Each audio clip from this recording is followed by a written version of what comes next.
America వచ్చి first చూడగానే అసలు అబ్బా సెంట్రల్ ఏసీ, బాత్రూంలో కూడా ఏసీ, ఎక్కడ ఫ్యాన్లు లేవు, కిటికీలు లేవు, వావ్ అది ఇది అని చెప్పేసి అని బాగానే బిల్డప్ ఇచ్చాను కదా. ఇవాళ తెలుస్తుంది అనమాట నాకు దాని ఏమంటారు, ఏదో అంటారులేండి. ఇప్పుడు అసలు నేనున్న సిచ్యువేషన్కి నాకు ఆ మాటలు ఏం చెప్పాలనేది కూడా నాకు అసలు తట్టే పరిస్థితిలో నేను లేను. సో ఇప్పుడు మా పరిస్థితి ఏంటంటే, ఇవాళ మా ఏసీ చెడిపోయింది. ఏమైందో తెలీదు. మధ్యాహ్నం ఆల్మోస్ట్ ఈవినింగ్ 4-5 వరకు బాగానే రన్ అయింది.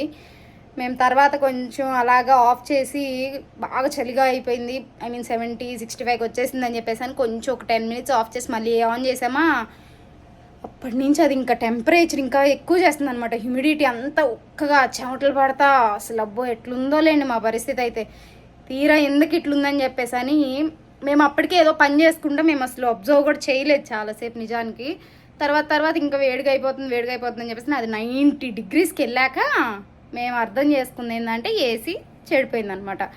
అటు తిరిగి ఇటు తిరిగి ఏసీని ఆపి ఏసీ ఇలా అన్నీ చేశాక ఇదిగోండి ఇలా ఉంటుంది అనమాట. సో ఇప్పుడు ప్రస్తుతానికి ఆఫ్ చేసి పెట్టాం. చూసారా ఎంత ఉందో, 89.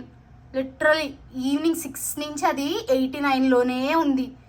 ఆ ఏసీ ఇక్కడ ఉన్న గాలిని లోపల తిప్పి మళ్ళీ మాకే పంపిస్తుంది. కానీ ఆ బయట నుంచి హ్యూమిడిటీని మార్చేదానికి ఏసీ కూలెన్స్ అయ్యేం పని చేయట్లా. అంతా అయిపోయాక మా హస్బెండ్ చూసి అసలు కింద ఏమైనా తేడా ఉందేమో చూద్దామని చెప్పేసి అని బయట ఒక ఫ్యాన్లు ఉంటాయి, ఎగ్జాస్టర్ ఫ్యాన్లో గిర్రని తిరుగుతూ ఉంటాయి. వాడి దగ్గరికి వెళ్ళి చూస్తే అవి అసలు ఆనే అవ్వలేదంట, అవి అసలు తిరగట్లేదు. కాకపోతే ఇక్కడ వచ్చిన ఏమంటారు కష్టం ఏంటంటే, కనీసం ఇండియాలో ఏసీలు చెడిపోతే ఫ్యాన్లన్నా ఉంటాయి కదా, కరెంటు పోతే ఇన్వర్టర్ అన్నా ఉంటుంది. మళ్ళీ ఫ్యాన్లు వేసుకోవడానికో అట్లీస్ట్ ఆరు బయట అలా కూర్చుంటే ఆ చెట్లు గాలి ఎంత హాయిగా ఉంటుంది. ఇక్కడ మాకు ఆప్షన్ కూడా లేదు. ఇవాళ ఈవినింగే పెట్టాను వీడియో, కావాలంటే వెళ్ళి చూడండి ఒకసారి. మా పక్క వీధిలోనే షూట్అవుట్ జరిగి ఇద్దరిని లేపేశాడు ఒక అతను. ఇంక ఇలాంటి సిచ్యువేషన్స్లో అసలు డోర్లు తీసి పడుకునే పరిస్థితి ఉంటుందా? అసలు మామూలుగానే ఉండదు ఇక్కడ. దొంగల భయం, అసలు ఎప్పుడు ఏం చేస్తారో తెలియదు, ఏమైద్దో తెలీదు. దానికి తోడు ఇది చూసారా, అసలు మాట్లాడుతుంటే చెమట్లు ఎట్లా కారుతున్నాయో. సో ఇవాళ మాకు ఆల్మోస్ట్ శివరాత్రి జాగారం అనమాట. ఇదిగోండి ఇట్లా సెటప్ చేసుకున్నాం అనమాట. మా కిచెన్ పక్కన ఉన్న కిటికీ తీసి దాని ఎదురుగా ఒక ఫ్యాన్ పెట్టి పిల్లకాయల్ని పడుకోపెట్టి, అది కూడా మా పిల్ల చూడండి నవ్వుతుంది, ఇంకా నిద్రపోలే.